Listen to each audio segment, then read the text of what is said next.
Hai, kumpulan kami akan membentangkan teori penentuan agenda.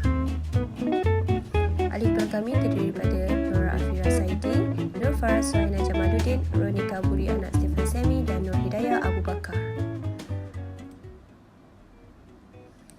Untuk pengenalan, teori sebagai satu yang abstrak di mana ia mempunyai hubungan untuk membantu masyarakat memahami fenomena yang berlaku di sekeliling.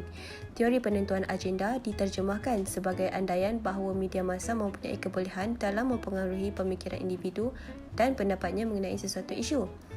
Teori ini juga mengatakan bahawa media merupakan pusat yang menentukan sesuatu yang benar dan berupaya untuk memindahkan dua elemen iaitu kesedaran dan informasi ke dalam agenda awam.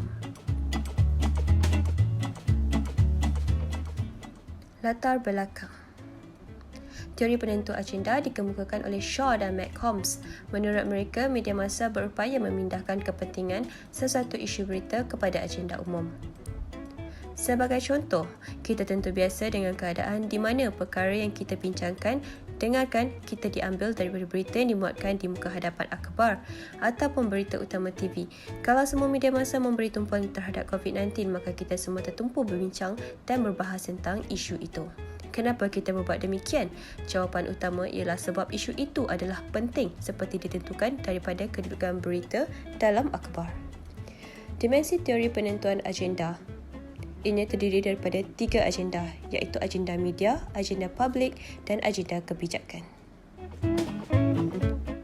Bagi agenda media, visibility, jumlah dan tingkat menonjolnya berita, audience salience, tingkat menuju bagi publik, relevansasi isi berita dengan kehendak publik dan valence, suka atau tidak suka cara penyampaian berita bagi suatu peristiwa. Bagi agenda publik, familiarity, derajat kesedaran publik akan topik tertentu, personal salience, relevansi kepentingan individu dengan ciri peribadi dan favorability, pertimbangan senang atau tidak senang tentang topik berita. Bagi agenda kebijakan, iaitu support, sokongan, kegiatan menyenangkan bagi suatu berita tertentu, likelihood of action, kemungkinan pemerintah melaksanakan apa yang diibaratkan publik, dan freedom of action, nilai kegiatan yang mungkin dilakukan oleh pemerintah. Andaian teori penentuan agenda. Teori penentuan agenda dapat diterjemahkan sebagai andaian bahawa media massa boleh mempengaruhi pendapat awam sekiranya ia memberikan lebih perhatian kepada beberapa isu dan mengurangkan perhatian kepada isu yang lain. Sebagai contoh, akhbar akan menyiarkan berita mengikut kepentingan ataupun apa yang dirasakan amat diingini oleh pembaca. Relevan teori dan realiti dengan keadaan komunikasi semasa. Ianya sangat relevan kerana globalisasi media telah membolehkan masyarakat merentasi halangan ruang waktu untuk berhubung dalam keadaan yang sebelum ini tidak memungkinkannya. Contohnya, publik dapat mengakses berita melalui media massa dengan pantas.